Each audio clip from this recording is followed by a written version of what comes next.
International diabetes ফেডারেশনের তথ্য মতে বাংলাদেশে প্রায় 1,30,00,000-এরও অধিক সংখ্যক ডায়াবেটিক পেশেন্ট রয়েছে এবং কিছু কিছু পরিসংখ্যান বলছে যে পৃথিবী জুড়ে বাংলাদেশ প্রায় সপ্তম অবস্থানে রয়েছে ডায়াবেটিক রোগীদের সংখ্যার দিক থেকে। অর্থাৎ ডায়াবেটিক রোগীদের সংখ্যা শুধুমাত্র ওয়ার্ল্ড ওয়াইড নয়, বাংলাদেশেও কিন্তু এই সংখ্যাটা অনেক বেশি বৃদ্ধি পাচ্ছে। আজ আমরা এই বিষয়গুলি নিয়ে বিস্তারিত আলোচনা করার চেষ্টা করব যে কেন আসলে ডায়াবেটিক রোগীদের সংখ্যা বৃদ্ধি পাচ্ছে, কিভাবে এটিকে আমরা প্রতিরোধ করতে পারি। সুপ্রিয় দর্শক, আপনাদের সবাইকে আমন্ত্রণ জানাচ্ছি RTVর স্বাস্থ্য বিষয়ক নিয়মিত আয়োজন মেডিক্যাফে পাওয়ার্ড বাই নেভিয়ান। আপনাদের সাথে আছে আমি নুসরাত দীপা। দর্শক, আমাদের আজকের আলোচ্য বিষয় হচ্ছে সময় মতো ডায়াবেটিস চিকিৎসা কেন জরুরি এবং কতটা এটি সহজলভ্য। আর এই গুরুত্বপূর্ণ বিষয়টি নিয়ে আলোচনা করার জন্য আজ আমাদের সঙ্গে স্টুডিওতে উপস্থিত রয়েছেন professor doctor Mohammad Hafizur Rahman, senior consultant endocrinology, continental hospital Dhaka, honorary president Bangladesh endocrine society. Sir, আপনাকে স্বাগত জানাচ্ছি আমাদের আজকের অনুষ্ঠানে। ধন্যবাদ। স্যার, যেটি প্রথমেই বলছিলাম যে পরিসংখ্যান যে বলছে, বিশেষ করে ইন্টারন্যাশনাল ডায়াবেটিস ফেডারেশন বলছে তারা যে বাংলাদেশে প্রায় 1,30,00,000 বা তার থেকেও বেশি সংখ্যক ডায়াবেটিক রোগী রয়েছে এবং পুরো বিশ্ব জুড়ে যদি আমরা বলি যে দক্ষিণ এশিয়ার দেশগুলোর মধ্যে বাংলাদেশ সপ্তম অবস্থানে রয়েছে। সুতরাং সার্বিক দিক বিবেচনা করে আপনার কাছে আসলে স্যার কি মনে হয় যে কেন এই ডায়াবেটিক রোগীদের সংখ্যা এতটা বৃদ্ধি পাচ্ছে? ধন্যবাদ আপনাকে। তো আপনি যে পরিসংখ্যানটা দিলেন, আসলেই মানে সারা পৃথিবীতে যেমন ডায়াবেটিসটা যেমন মহামারী আকারে ছড়িয়ে পড়ছে, বাংলাদেশে প্রকোপটা কিন্তু আরও বেশি। বলা হয় যে আপনি যেটা বলছিলেন আইডিএফ বুলেটিনে বলা হয় যে সারা পৃথিবীতে প্রায় 11% মানুষ ডায়াবেটিসে আক্রান্ত এবং প্রায় 20% মানুষ বর্ডার লাইন বা প্রি ডায়াবেটিসে আক্রান্ত। বাংলাদেশের অবস্থা কিন্তু আরও ভয়াবহ। বাংলাদেশে বলা হয় যে প্রায় 13% মানুষ ডায়াবেটিসে আক্রান্ত এবং প্রায় 30% মানুষ প্রি ডায়াবেটিসে আক্রান্ত। এবং আমাদের কিছু লোকাল পরিসংখ্যান আছে, সেখানে দেখা যাচ্ছে যে প্রায় 40% থেকে 60% মানুষ জানে না সে ডায়াবেটিসে আক্রান্ত এবং প্রায় 80% বেশি মানুষের তার ডায়াবেটিস কিন্তু নিয়ন্ত্রণে নাই। আচ্ছা, অর্থাৎ আমরা যতটুকু জানি যে আমাদের মোট জনগোষ্ঠীর প্রায় 1.5 কোটি মানুষ জানেই না যে তারা ডায়াবেটিসে আক্রান্ত, অর্থাৎ প্রি ডায়াবেটিসে তারা রয়েছে। অর্ধেক মানুষ জানছে না। এবং আরও যেটা মারাত্মক সেটা হলো 60%-এর বেশি যারা আক্রান্ত তাদের কিন্তু সঠিক চিকিৎসাটা হচ্ছে না। এটা খুবই গুরুত্বপূর্ণ। এই জন্য কিন্তু সঠিক সময় সঠিক চিকিৎসাটা দরকার। তা আপনি যেটা বলছিলেন যে কেন এই প্রকোপটা বেড়ে যাচ্ছে, আসলে এটা আমরা যদি দেখি যে আমাদের হয়তো 30 বা 40 বছরের আগে থেকে এখনকার সমাজ যদি আমরা দেখি, অনেক কিছু আসলে পরিবর্তন হয়ে গিয়েছে। তো এখন আমাদের লাইফ স্টাইল চেঞ্জ হয়ে গিয়েছে, আমাদের খাদ্য অভ্যাস পরিবর্তন হয়ে গিয়েছে। আমরা দেখছি যে আমরা স্বাস্থ্যকর খাবার খাচ্ছি না, এনার্জি রিচ ফুড খাচ্ছি, বা যত্রতত্র দেখছি যে ফাস্ট ফুডের দোকান, আপনি বাসায় বসে অর্ডার দিচ্ছেন, বাসায় হোম ডেলিভারি হচ্ছে খাবার। Sedentary lifestyle. তো এইটা আমাদের এক্সারসাইজ করার জায়গা নেই, আমরা কায়িক পরিশ্রম করি না। আরও একটা জিনিস যে এটাকে বলা হচ্ছে এনভায়রনমেন্টাল টক্সিন, এবং এই জিনিসটা কিন্তু ডায়াবেটিসের প্রকোপটা বাড়িয়ে দিচ্ছে। আমরা যে পানি খাচ্ছি, খাবার খাচ্ছি, শ্বাস নিচ্ছি, এর সাথে কিছু কিছু এনভায়রনমেন্টাল টক্সিন ধারণা করা হয় এইগুলো কিন্তু ডায়াবেটিক্সের প্রকোপটা বাড়িয়ে দিচ্ছে। আরেকটা হলো যে সারা পৃথিবীর মতোই বাংলাদেশে কিন্তু এজিং পপুলেশন কিন্তু বেড়ে যাচ্ছে। বলা হয় যে এজিং মানুষের প্রায় গড়ই প্রায় 70 to 74 ইয়ার্স। তো এইটাও কিন্তু একটা ফ্যাক্টর। এই জন্য কিন্তু এই আমরা দেখছি যে এই যে বাংলাদেশে যে ডায়াবেটিক পপুলেশন সংখ্যা কিন্তু ক্রমেই বেড়ে যাচ্ছে। আচ্ছা, এই যে স্যার আপনি বললেন যে সংখ্যাটা বৃদ্ধি পাচ্ছে, কিছু লাইফস্টাইল মডিফিকেশন যদি আমরা করতে পারি সেক্ষেত্রে হয়তো কমানো সম্ভব। তার বাইরে হচ্ছে আপনি এনভায়রনমেন্টাল কিছু ফ্যাক্টরের কথা বলছিলেন, এটাও প্রভাবিত করছে। একটু যদি আমাদেরকে বলতেন যে এনভায়রনমেন্টাল ফ্যাক্টর যেগুলোর কথা আপনি বললেন, আমরা সাধারণত জানি যে পরিবারে ডায়াবেটিক পেশেন্ট থাকলে তার জন্য হতে পারে, বাকিটা হচ্ছে যে আমাদের যদি অস্বাস্থ্যকর যে জীবনযাত্রা, এর বাইরে কোন কোন এনভায়রনমেন্টাল স্পেসিফিক করে যদি আমাদেরকে অডিয়েন্স আসলে এখানে এই ব্যাপারে অত ডিটেলস বাংলাদেশে রিসার্চ হয় নাই। তবে আমরা বলি যে যেমন ইন্ডাস্ট্রিয়াল টক্সিন, আমরা কিছু ফার্টিলাইজারে কিছু ইউজ করছি, সেইগুলা তো এইগুলা কিন্তু আমাদের বাতাসের সাথে মিশে যাচ্ছে, খাবারের সাথে মিশে যাচ্ছে। আমাদের কিন্তু আমরা যতই বলি আমাদের খাবারেও কিন্তু অনেক সময় কিছু ভেজাল কিন্তু আমরা আমাদের অজান্তে কিন্তু অনেকে এটা তো আসলে আমরা মানে অবহেলা করতেও পারবো না, অ্যাভয়েড করতে পারবো না। আমাদের খাবারে যে টক্সিক ইনগ্রেডিয়েন্ট বা ফরমালিন জাতীয় খাবার রয়েছে বা প্রিজারভেটিভ রয়েছে, তো এখানে কিন্তু সরকারের দায়িত্ব, এখানে ব্যক্তিগতভাবে আমরা হয়তো পারবো না। এটাকে একটা সমষ্টিগত একটা প্রচেষ্টার দরকার, এখানে টক্সিনগুলো জানি কম হয়। আচ্ছা স্যার, আপনি বলছিলেন যে বাংলাদেশের অনেক সংখ্যক মানুষই জানেই না যে তার ডায়াবেটিস রয়েছে, এবং কোনো কারণে যদি কোনো টেস্টের মাধ্যমে তারা জানতেও পারে যে তার প্রি ডায়াবেটিক কন্ডিশনে তিনি রয়েছেন, তারপরও কিন্তু তারা সচেতন হচ্ছেন না। তারা মনে করছেন যে আমি প্রি ডায়াবেটিক কন্ডিশনে আছি, তার মানে আমার ডায়াবেটিস হয়নি। সুতরাং এই জায়গাটা আপনার কি পরামর্শ, যে যদি আমরা তখন থেকেই খাবার দাবার, ফিজিক্যাল অ্যাক্টিভিটিস এবং ওভারঅল যদি লাইফস্টাইলটাকে মডিফাইড করতে পারি, তাহলে সেখান থেকেই কিন্তু আমরা একজন নন ডায়াবেটিক পেশেন্টে আমরা পরিণত হতে পারি? এই যে আমি বলছিলাম যে ডায়াবেটিস প্রায় 13%, প্রায় 30% প্রি ডায়াবেটিক, তাহলে এই যে একটা হিউজ পপুলেশন, তো এইখানে আমাদের কি করণীয় আছে? এখানে এটা খুবই গুরুত্বপূর্ণ। এখানে বলা হচ্ছে পৃথিবীতে অনেক বড় বড় এই ব্যাপারে স্টাডি হয়েছে, যেমন ডায়াবেটিস প্রিভেনশন প্রোগ্রাম, এবং যেটার ফলাফলটাকে ওরা কিন্তু আমেরিকা ওরা ইউজ করছে, ইমপ্লিমেন্ট করছে। তো এইখানে দেখা যাচ্ছে যে একটা মানুষ যার বর্ডার লাইন ডায়াবেটিস, সে যদি স্বাস্থ্য সচেতন হয়, সে যদি ডায়েট কন্ট্রোল করে, এক্সারসাইজ করে, অর্থাৎ তার লাইফস্টাইলকে মডিফাই করে, সে প্রায় 58% ক্ষেত্রে তাহলে সে ডায়াবেটিস হবে না। আচ্ছা, শুধু তাই না, এবং 40% ক্ষেত্রে সে কিন্তু ওই বর্ডার লাইন থেকে নর্মালে ফিরে যেতে পারে। তো একটা ডায়াবেটিক একটা পেশেন্টের বর্ডার লাইন ডায়াবেটিস আছে, দেখা যাচ্ছে আমরা যদি তাকে ফলো করি, আফটার 10 ইয়ার্স, 10 বছর পরে দেখা যায় প্রায় 40% ডায়াবেটিসে পরিণত হয়ে যায়, 40% ভালো হয়ে যায়, আর 20% ঠিক এইভাবে পারসিস্ট করে। তাহলে এই যে যারা ডায়াবেটিস হয়ে যাচ্ছে, যারা প্রি ডায়াবেটিসে থাকছে, তাদেরকে কিন্তু আমরা যদি ফিরিয়ে আনতে চাই, নর্মাল তার ডায়াবেটিসটা জানি নর্মাল থাকে, মানে অর্থাৎ সে জানি ডায়াবেটিস থেকে বের হয়ে আসতে পারে, তাহলে এখানে লাইফস্টাইলের গুরুত্ব অনেক। যে বলছিলাম প্রায় 40 to 60% ক্ষেত্রে শুধু লাইফস্টাইল মডিফিকেশন করেই কিন্তু এটাকে প্রতিরোধ করা যায়। আচ্ছা, এক্ষেত্রে নিশ্চয়ই ব্যক্তিগতভাবে সচেতন হওয়াটা অনেক বেশি গুরুত্বপূর্ণ, কিন্তু একজন চিকিৎসক হিসেবে স্যার আপনার কাছে কি মনে হয় যে এক্ষেত্রে গভর্নমেন্টের কোনো ভূমিকা থাকতে পারে কি না, যে সবার জন্য বিনামূল্যে বা স্বল্প মূল্যে যদি ডায়াবেটিস স্ক্রিনিং প্রোগ্রাম যদি চালু করা যেতে পারে? এটা খুব ভালো কথা বলেছেন। যে এই যে বললাম যে এখন এই যে 40% জানছে না তার ডায়াবেটিস আছে কিনা, আর একটা গ্রুপ আছে, আমরা এটাকে বলি যে বিশেষ করে টাইপ 2 ডায়াবেটিস তো বেশি, এটা প্রায় 95%-এরও বেশি হলো টাইপ 2 ডায়াবেটিস। টাইপ 2 ডায়াবেটিসের প্রায় 50% তার অ্যাসিমটোমেটিক, তাদের কোনো উপসর্গ নাই। তাহলে এই গ্রুপটাকে আমাদের ধরতে হবে, যে কার সিমটম নাই, তারপরে কে বি ডায়াবেটিক আছে, তাহলে ধরতে গেলেই আমাদের স্ক্রিনিং করা দরকার। তো স্ক্রিনিংটা কীভাবে? স্ক্রিনিং কিন্তু খুব সহজ, অত কস্টলি ইনভেস্টিগেশন না। এখানে একটা ব্লাড সুগারটা করা, সুগারটা খালি পেটে এবং সম্ভব হলে 75 গ্রাম গ্লুকোজ খেয়ে 2 ঘন্টা পরে, এবং আরেকটা প্যারামিটার আছে আমরা A1C বলি, অর্থাৎ হিমোগ্লোবিন A1Cটা, ওখানে ওটার একটা পার্সেন্টেজ দেখে আমরা শনাক্ত করতে পারি ডায়াবেটিস হয়েছে কিনা।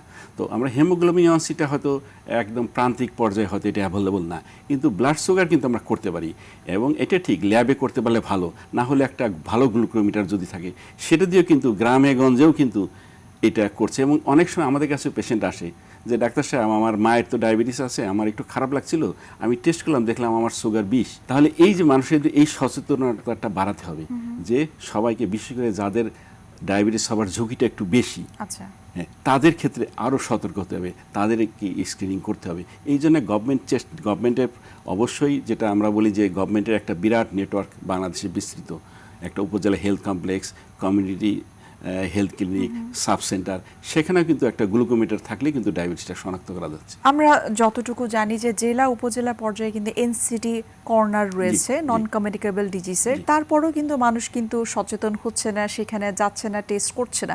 যেটা আপনি বললেন যে সাধারণ একটা ব্লাড সুগার টেস্ট করার মেশিন পর্যন্ত কিন্তু রয়েছে, কিন্তু তারপরে যে সচেতনভাবে যাওয়াটা, সেটাই কিন্তু তাদের মধ্যে কিন্তু আসছে না বা উপলব্ধি হচ্ছে না। সুতরাং সচেতন করার জন্য আসলে আমাদের কি করণীয়? এটা সচেতন করার জন্য এই যে বললাম যে আমাদের হেলথ এডুকেশন দিতে হবে, তাদেরকে জানাতে হবে যে এই যে আপনার যে ডায়াবেটিসটা, এই ডায়াবেটিসটা একটা ওই যে অনেক সময় আমাদের কাছে আছে, ডাক্তার সাহেব আমার তো কোনো প্রবলেম হচ্ছে না, আমার সুগার 20, আমার তো কোনো সমস্যা হচ্ছে না। তাহলে এই যে একটা ডায়াবেটিস আমরা বলি এটাকে একটা নীরব ঘাতক, হ্যাঁ, তো এইটা যে একটা দীর্ঘমেয়াদী জটিলতাগুলো করতে পারে, সেই জটিলতাগুলো কি, এবং সে যদি একবার যদি তার এই জটিলতাগুলো হয়ে যায়, সেগুলো কিন্তু আর রিভার্স করা যায় না। এই মেসেজটা যদি আমরা তাদের দিতে পারি, যে তাহলে কিন্তু মানুষটা অনেক সচেতন হবে। স্যার, আপনি বলছিলেন যে জটিলতা তৈরি হতে পারে, জটিলতাগুলো কি কি সেগুলো আরেকটু বিস্তারিত আপনার কাছ থেকে জানার চেষ্টা করব। একটা বিরতির সময় গেছে, আমরা বিরতি নিচ্ছি। দর্শক, আপনারা দেখছেন RTV স্বাস্থ্য বিষয়ক নিয়মিত আয়োজন মেডিক্যাফে পাওয়ার্ড বাই নেভিয়েন। আমরা নিয়ে নিচ্ছি ছোট্ট একটা বিরতি, আমাদের সঙ্গে থাকুন।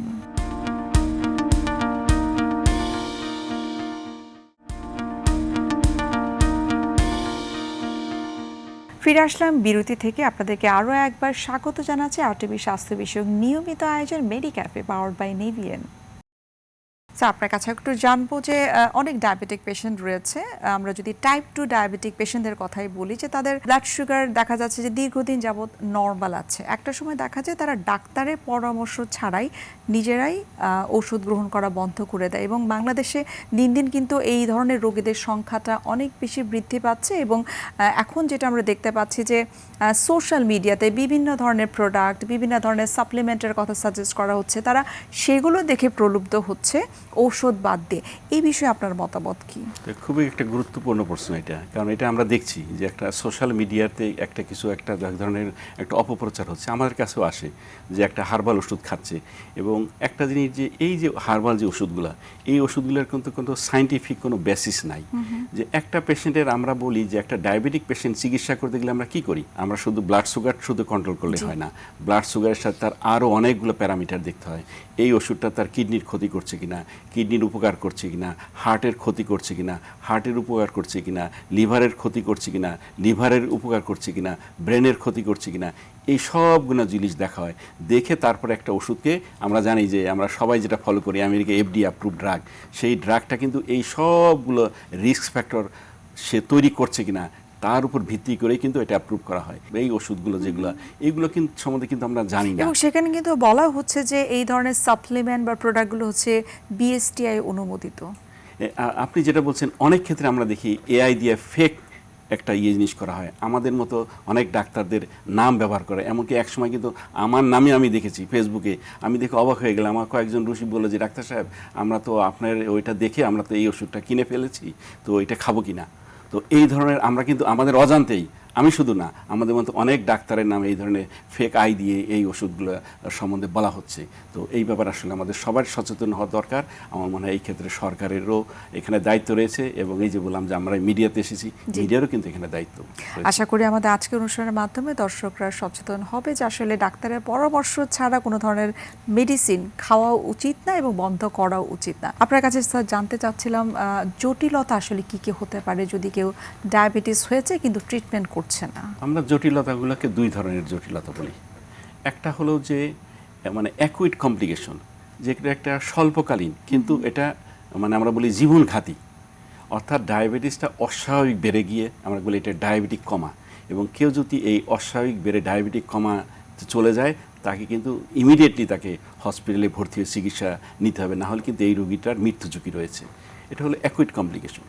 এছাড়াও একটা হলো দীর্ঘমেয়াদী জটিলতা। ডায়াবেটিস যে বললাম যে তার লক্ষণ নাই, বুঝতে পারছে না উনি, ওনার অ্যাসিমটোমেটিক, আমরা বলি প্রায় 50% অ্যাসিমটোমেটিক। তাদের ক্ষেত্রে কী হবে? তাদের ক্ষেত্রে দুই ধরনের জটিলতা। আমরা বলি যে একটা ক্ষুদ্র রক্তনালীর আর একটা হলো বড় রক্তনালীর, সহজভাবে বলার জন্যে। তো ক্ষুদ্র রক্তনালীর জটিলতাগুলো কি? জটিলতা চোখের জটিলতা, যেটাকে আমরা রেটিনোপ্যাথি বলি। আমরা বলি যে কিডনির জটিলতা, কিডনিকে এফেক্ট করতে পারে, এটাকে বলি আমরা নেফ্রোপ্যাথি। নার্ভকে এফেক্ট করতে পারি নিউরোপ্যাথি। অর্থাৎ এই তিনটা হলো আমরা বলি যে ছোট ভ্যাসেল, মাইক্রোভাস্কুলার কমপ্লিকেশন। এছাড়াও বড় ভ্যাসেলের কমপ্লিকেশন কি? Heart attack, heart failure, stroke, এই ঝুঁকিগুলো রয়েছে। পায়ের রক্তনালী এটা শুকিয়ে যাচ্ছে, পায়ে গ্যাংরিন হচ্ছে, এই জটিলতাগুলো। এছাড়াও দেখা যাচ্ছে যে লিভারে চর্বি জমছে, এটা কিন্তু এখন খুব কমন। বলা হচ্ছে যে একটা সাধারণ মানুষের 30% ফ্যাটি লিভারের সম্ভাবনা, তখন যখন তার ডায়াবেটিস হয়ে যায় তার 60% ক্ষেত্রে তার ফ্যাটি লিভারের সম্ভাবনা থাকে। ফ্যাটি লিভার থেকে পরে তার সিরোসিস, লিভার ক্যান্সার, এই যে জটিলতাগুলো, তো এই ধরনের জটিলতাগুলো তৈরি হয়। এই জন্যই কিন্তু আমরা বলি যে আপনার ডায়াবেটিসটা আপনি সময় মতো তার চিকিৎসা নেন, ডায়াবেটিসকে নিয়ন্ত্রণ করেন, তাহলে আপনি একটা হেলদি লাইফ লিড করতে পারেন। আপনি তো দীর্ঘ অনেক বছর যাবত আপনি এন্ডোক্রাইনোলজিস্ট হিসেবে কাজ করছেন।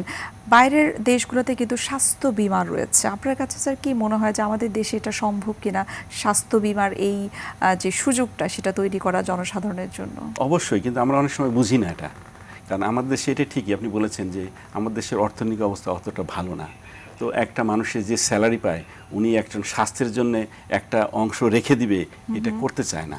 কিন্তু এটা যে কত জরুরি, যে যখন একটা মানুষের জটিলতা, ওই যে বললাম যে ডায়াবেটিক কমা যখন হবে তখন তাকে ইমিডিয়েটলি যেতে হবে। চোখের একটা জটিলতা হয়ে যাচ্ছে, তখন তো চোখের এই চিকিৎসাটা, যে ইঞ্জেকশনটা দিতে হয়, ওটা বেশ ব্যয়বহুল। তার কিডনি প্রবলেম হয়ে যাচ্ছে, এই যে তখন ডায়ালাইসিস করা, এটা একটা ব্যয়বহুল চিকিৎসা। তো এটা থেকে প্রতিরোধ করতে গেলে আগেই যদি সে একটা বিমার আন্ডারে থাকে, বিমাতে থাকলে হয় কি, সে তার স্ক্রিনিংটা মাঝে মাঝে করে, করে, হ্যাঁ, তখন এই সুবিধাটা পায়। তো এই জিনিসটা আসলে এই অ্যাওয়ারনেসটার একটা অংশ, সবাইকে এই জিনিসটা বোঝাতে হবে। খুব চমৎকার বলেন, এবং আমরাও আশা করি এবং প্রত্যাশা থাকবে স্বাস্থ্য অধিদপ্তরের প্রতি, স্বাস্থ্য মন্ত্রণালয়ের প্রতি, যে অতি সত্বর যেন এই ধরনের স্বাস্থ্য বিমা, এই সার্ভিসটুকু যেন আমরা সবাই পেতে পারি। একটু স্যার এখন জানবো যে ডায়াবেটিক ফুড কেয়ার, যেটি আমরা যতটুকু জানি খুবই গুরুত্বপূর্ণ, এবং ডায়াবেটিক পেশেন্ট যারা রয়েছে বিশেষ করে গ্রামাঞ্চলে যারা বসবাস করছে তারা কিন্তু ফুড কেয়ারটা সম্পর্কে খুব একটা ভালো জানে না। এক্ষেত্রে স্যার আপনার পরামর্শ কি, যে প্রত্যন্ত অঞ্চলে আসলে ডায়াবেটিক ফুড কেয়ার নিয়ে কী ধরনের প্রচারণা করতে পারলে তারা জানতে পারবে? তো এটা একটা আসলে আপনি খুব একটা ভালো কথা বলেছেন। আসলে ফুড কেয়ার নিয়ে আমাদের দেশের সচেতনতাটা অতটা নাই। হ্যাঁ, তো যেটা আপনি বললেন যে আমরা বলি যে যেমন চোখে আমরা বলি যে হয়তো এই যে হয়তো মেয়েদের বা সবার ক্ষেত্রেই আমরা আয়নায় আমার নিজের চেহারাটা দেখি, কিন্তু আমরা বলি একটা ডায়াবেটিক পেশেন্ট তার কিন্তু পাটা ওইভাবে দেখা দরকার, যে পায়ে কোথাও কেটে ছিঁড়ে যাচ্ছে কিনা, পায়ে তার বোধ আছে কিনা। অনেক সময় একটা ডায়াবেটিক পেশেন্টের তার পায়ের বোধটা কমে যায়। তো যখন বোধটা কমে যায়, ছোটোখাটো একটা ইনজুরি সে বুঝতে পারে না, একটা ছোট্ট একটা ঘা হচ্ছে, সেখানে ইনফেকশন হচ্ছে। এই জন্য আমরা বলি যে আপনার পাটা আপনি সবসময় খেয়াল রাখবেন, যে একটা আয়না দিয়ে দরকার দেখবেন যে কোথাও কেটে ছিঁড়ে যাচ্ছে কিনা। যদি কোনো প্রবলেম হয় আপনি ইমিডিয়েটলি চিকিৎসকের কাছে যাবেন। যদি কোথাও ঘা হয়, কারণ একটা ডায়াবেটিক পেশেন্টের ঘা হলে কিন্তু সহজে শুকাতে যাচ্ছে না, হিলিং হয় না। তো এই জন্যে যে ছোটোখাটো একটা প্রবলেম হলেই একটা চিকিৎসকের কাছে যাওয়া দরকার। পায়ে প্রবলেম হচ্ছে, পা অবশ লাগছে, পায়ে জ্বালা পোড়া ব্যথা, তখনই কিন্তু আপনি চিকিৎসকের কাছে যদি যান, তখন কিন্তু আমাদের অনেক সময় আসে যে আমার এই প্রবলেম, তখন আমরা দেখি তার ডায়াবেটিসটা আছে কিনা। ডায়াবেটিসের সাথে যখন এই নার্ভ এফেক্ট করে, তখন আমরা দেখি তার চোখ এফেক্ট করছে কিনা, তার কিডনি এফেক্ট করছে কিনা, তার কার্ডিয়াক প্রবলেম আছে কিনা। তো এই সবগুলো জিনিস করতে হয়। তো এই জিনিসটা আসলে ওই যে বলেন যে একটা এনসিডি কর্নার হচ্ছে, কিন্তু আমাদের দেশে একটা প্রবলেম যেটা, এটা বাস্তবতা, এটা স্বীকার করতে হবে যে আমাদের দেশে কিন্তু হেলথ এডুকেটর নাই। এই দিকটা আমাদের মনোযোগ দিতে হবে। বাংলাদেশে কিন্তু হেলথ এডুকেটর এটা তৈরি করতে হবে।